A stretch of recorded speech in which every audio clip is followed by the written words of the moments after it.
métier. C'est une des raisons pour lesquelles nous avons créé les instituts universitaires de formation des maîtres, parce que ça ne s'improvise pas. Et tant que l'objectif de la nation était d'enseigner aux héritiers, c'est-à-dire à ceux qui réussissent presque sans l'aide des enseignants, on pouvait avoir des maîtres qui soient de bons exposants, qui exposent bien leur savoir. Le travail de mobilisation, le travail de structuration et le travail d'accompagnement étaient laissés à l'initiative des élèves et des familles. Au fond, l'enseignant exposait, comme quand vous allez à une conférence, et puis vous mobilisez, structurez, accompagnez, ça c'était pour vous. C'était pour vos parents ou éventuellement des cours particuliers. Aujourd'hui, il y a beaucoup d'élèves qui n'ont pas la chance d'avoir dans leur famille, dans leur environnement, des gens qui les mobilisent, les aident à structurer et les accompagnent. Et donc c'est devenu un métier qui nécessite une véritable expertise. Et cette expertise, elle nécessite une véritable formation. Alors, cette formation, on a fait ce qu'on a pu, on ne l'a peut-être pas réussi complètement. On l'a aussi tenté avec des compromis. Par exemple, elle est évidemment trop courte, elle n'est pas suffisamment construite sur l'alternance entre le terrain et la réflexion, elle n'est pas non plus suffisamment articulée au travail d'équipe. Donc il y a encore des choses à faire en matière de conception, de formation des enseignants.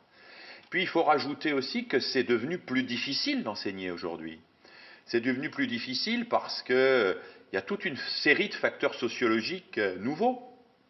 Les élèves, eh bien, ils sont pour certains de vraies piles électriques. Il faut savoir qu'un élève dort moins, qu'un élève regarde beaucoup la télévision, qu'il passe beaucoup de temps devant Internet, qu'il a parfois des familles qui sont soumises à des stress. Il y a un ensemble de stimuli qui fait que l'élève est le plus souvent dans ce qu'on appelle le pulsionnel. Hein.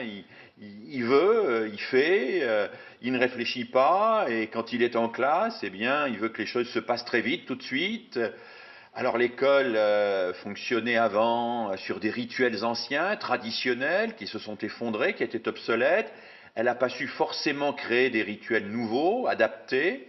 On est devant des lycées et des collèges où les élèves sont trop nombreux, ce sont des espèces de coagulation de gamins indifférenciés qui se baladent dans des couloirs au rythme de sonneries stridentes. C'est très loin de l'ambiance qu'il conviendrait de mettre en place pour permettre une véritable concentration, une attention au travail intellectuel. Alors tout cela fait qu'on a un peu le sentiment que l'enseignement n'avance pas. Moi, je crois qu'il avance, simplement il avance moins vite que les besoins, les exigences de la société et la mutation des enfants qui est absolument considérable aujourd'hui.